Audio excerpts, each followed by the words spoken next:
இறை வார்த்தையில் இணைவோம், நம் ஆன்மீகத்தை பலப்படுத்துவோம். கிறிஸ்து இயேசுவில் பிரியமான அன்பு சகோதர சகோதரிகளே, திருவருகை காலத்தின் முக்கிய நாளில் இன்று நாம் நம் ஆன்மீக பயணத்தை தொடருகிறோம். முக்கிய நாள் என்று சொல்லுகின்ற பொழுது ஆண்டவர் இயேசு கிறிஸ்துவுடைய பிறப்பு பெருவிழாவை கொண்டாடக்கூடிய நவநாட்களின் 9 நவநாட்களின் முதல் நாளில் இன்று நாம் அடியெடுத்து வைக்கின்றோம். இந்த முதல் நாளில் கொடுக்கப்பட்டிருக்கின்ற நற்செய்தி வாசகம் சற்று வித்தியாசமான நற்செய்தி வாசகம். ஏனென்றால் இயேசு கிறிஸ்துவனுடைய மூதாதையர் பட்டியல் நமக்கு கொடுக்கப்பட்டிருக்கின்றது. இயேசுவின் பிறப்பை ஒட்டிய நிகழ்ச்சிகளில் 4 நற்செய்தியாளர்களில் மத்தேயு நற்செய்தியாளர் மட்டும்தான் இயேசுவின் பிறப்பின் செய்தியை அவருடைய மூதாதையர் பட்டியலோடு இணைத்து நமக்கு கொடுக்கின்றார். அதுவும் நற்செய்தி வாசகத்தினுடைய இறுதி அத்தியாயத்தில் கொடுக்கப்பட்டிருக்கின்ற இந்த மூதாதையர் பட்டியலை நாம் வாசித்தோம் என்றால், ஆக மொத்தம் ஆபிரகாம் முதல் தாவீது வரை தலைமுறை 14, தாவீது முதல் பாபிலோனுக்கு சிறைப்பிடித்து செல்லப்பட்டவர்கள் தலைமுறை 14, பாபிலோனுக்கு சிறைப்பிடித்து செல்லப்பட்டவர்கள் முதல் கிறிஸ்து வரை தலைமுறைகள் 14 என்று. ஆக 14 14 14 என்று இந்த தலைமுறையை மத்தேயு நற்செய்தியாளர் தெளிவாக படம் பிடித்து காட்டுகிறார்.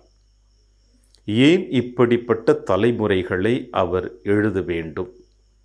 ஏன் இயேசுனுடைய தலைமுறைகளை அவர் இந்த உலகிற்கு வெளிப்படுத்த வேண்டும்?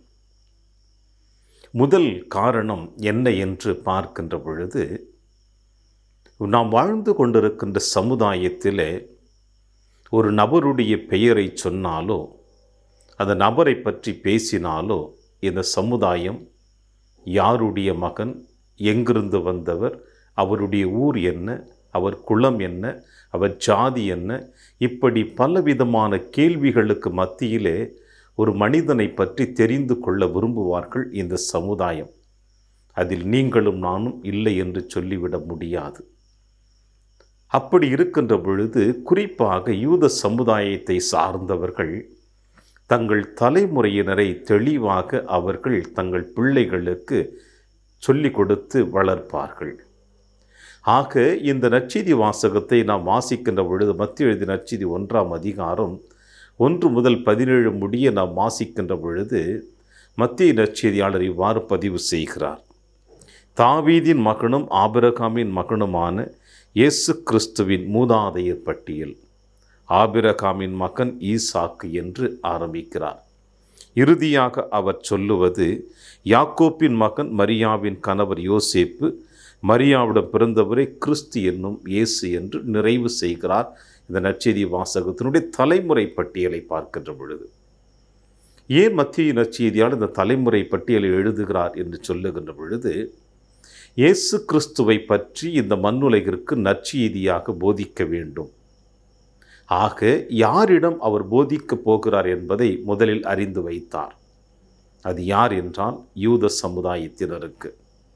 இயேசுவை வெறுமனே இயேசுவினுடைய போதனைகளை பற்றியும் அவர் செய்த நற்காரியங்களை பற்றியும் அவருடைய பாடுகள் மரணத்தை பற்றியும் யூத மக்களுக்கு அறிவிக்கின்ற பொழுது அது எந்த அளவிற்கு அவர்களுக்கு சென்றடையும் என்று அவர் புரிந்து, யாரை பற்றி எந்த நேரத்தில் எப்படி பேசினால் இந்த யூத மக்கள் செவிமடுப்பார்கள் என்பதை அறிந்து மத்தேயு நற்செய்தியாளர் இயேசுவினுடைய மூதாதையர் பட்டியலை அவர்கள் கண்முன் நிறுத்துகிறார். குறிப்பாக இந்த ஒட்டுமொத்த யூத சமுதாயமும் யாரை பெருமையாக அவர்கள் பேசி கொண்டிருந்தார்கள் என்றால், ஒன்று ஆபிரகாம், இன்னொன்று தாவீது. இந்த 2 நபர்களை பற்றி மட்டும்தான் அதிகமாக இந்த ஒட்டுமொத்த யூத சமுதாயம் பேசி கொண்டிருந்தது. அப்படி இருக்கின்ற பொழுது அவர்களை முன்னிலைப்படுத்தி அவர்களுடைய வழிமரபில் வந்திருக்கின்ற இவர்தான் ஆண்டவர் இயேசு கிறிஸ்து என்று இந்த ஒட்டுமொத்த யூத சமுதாயங்களுக்கும் இந்த மத்தேயு நற்செய்தியாளர் தெரிவிக்க வேண்டும் என்பதற்காக இந்த மூதாதையர் பட்டியல் கொடுக்கப்பட்டிருக்கிறது. இன்னொன்று காரணம் என்று பார்க்கின்ற பொழுது, கடவுளுடைய வாக்குறுதி எந்த அளவிற்கு நிறைவேற்றப்படுகிறது என்பதை இங்கே நம்மால் காண முடிகிறது. இந்த மூதாதையருடைய பெயரை நாம் வாசிக்க கேட்கின்ற பொழுது, இந்த மூதாதையருடைய சந்ததியிலே இறைவனுடைய வாக்குறுதி எப்படி இவர்களோடு தொடர்ந்து கொண்டே வருகிறது என்பதை நம்மால் காண முடிகிறது.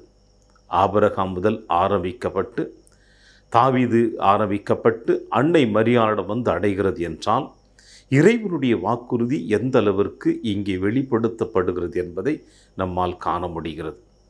மூன்றாவது, இந்த மூதாதையர் பட்டியலில் 4 பெண்களுடைய பெயர்கள் இங்கே சொல்லப்படுகிறது. இந்த 4 பெண்களுமே யூத சமுதாயத்தை சார்ந்தவர்கள் அல்ல, மாறாக அவர்கள் புற இனத்தவர்களாகவும் காணப்படுகிறார்கள், யூத சமுதாயத்தால் ஏற்றுக்கொள்ளாதவர்களாகவும் காணப்படுகிறார்கள்.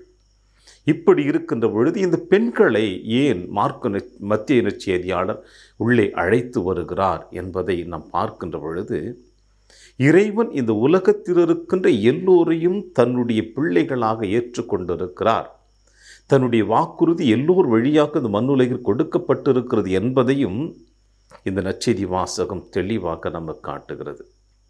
பிரியமான அன்பின் தேவ பிள்ளைகளே, மத்தேயு நற்செய்தியாளர் இயேசுவினுடைய பிறப்பின் நிகழ்வினை மூதாதையருடைய பட்டியலை வைத்து யூத மக்களுக்கு அவர் வெளிப்படுத்த விரும்பியது போல, இன்றைய நாளில் ஆண்டவர் இயேசு கிறிஸ்துடைய பிறப்பு பெருவிழாவை நோக்கி பயணித்து கொண்டிருக்கின்ற நாம் இந்த நவநாட்களின் முதல் நாளிலே அடியெடுத்து வைக்கின்ற பொழுது, இன்று மத்தேயு நற்செய்தியாளர் உங்களையும் என்னையும் சிந்திக்கவும் அழைப்பு கொடுக்கிறார்.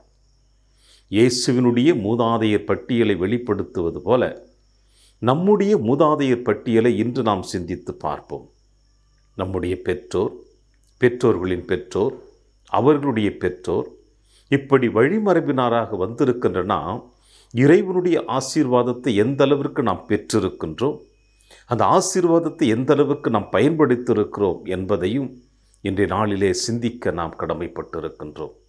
வெறுமனே இந்த நற்செய்தி வாசகத்தை இயேசுவினுடைய மூதாதையர் பட்டியலை பற்றி நாம் சிந்திக்கின்ற பொழுது, தியானிக்கின்ற பொழுது, அந்த மூதாதையர் பட்டியலோடு நிறுத்தி விடாமல் ஆண்டவருடைய ஆசீர்வாதம் இயேசுவினுடைய மூதாதையர் பட்டியலை கொடுத்தது போல நம்முடைய குடும்பத்திற்கும் நம்முடைய மூதாதையர்கள் அவர்கள் வழி வழியாக நமக்கு கிடைக்கப்பட்டிருக்கின்ற இந்த ஆசீர்வாதத்தை நாம் எப்படி பயன்படுத்தியிருக்கிறோம் என்று சிந்திக்கவும் இன்றைய நாளிலே அழைப்பு கொடுக்கப்பட்டிருக்கின்றது.